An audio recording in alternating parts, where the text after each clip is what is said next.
Britt McHenry and Clay Travis AP screenshot via YouTube. Britt McHenry may be collateral damage in ESPN's one-sided war with professional firestarter Clay Travis.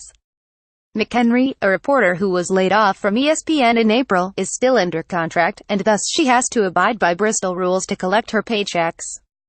On Monday, Travis suggested that one of those stipulations is that McHenry can no longer spout conservative talking points and bash ESPN on his show. "Sadly, I can no longer appear on it," Clay Travis' radio show on Wednesday mornings, tweeted McHenry, a victim of ESPN's last wave of talent cuts. "Thanks to all who listened and at Fox Sports Radio at Outkick. Being able to do what you love is something you should never take for granted." Travis, a carnival barker who founded Outkick the coverage and hosts a show on Fox Sports Radio, has been a persistent thorn in the worldwide leader's side. He immediately jumped on McHenry's forlorn message and alleged that ESPN was banning her from his show, even though they laid her off.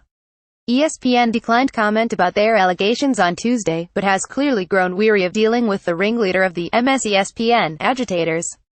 Travis and McHenry are two of the biggest faces of the anti-ESPN campaign, in which bombs are lobbed at the network that aim to paint ESPN as liberal-leaning, which is, as Travis will tell you, is why it's facing such troubled times.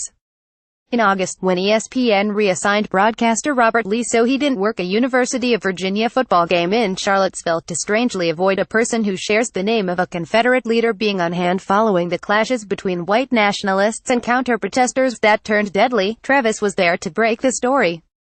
In the aftermath, network president John Skipper blasted Travis without breathing his name, saying, "I'm disappointed that the good intentions of our Charlotte colleagues have been intentionally hijacked by someone with a personal agenda."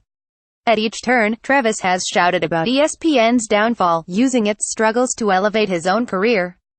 He was a frequent guest on Fox News, where he would rant about the failings of ESPN through a conservative prism, before he speculated that talks between Fox and Disney spelled the end of his run. Now Travis's shots at ESPN, which are plentiful, especially with another round of cuts worth a reported $80 million in the offing, were restrained to Fox Sports Radio and Outkick the coverage. McHenry, who had alleged ESPN laid her off because of her right-wing views, had often lent her voice to Travis's bashing.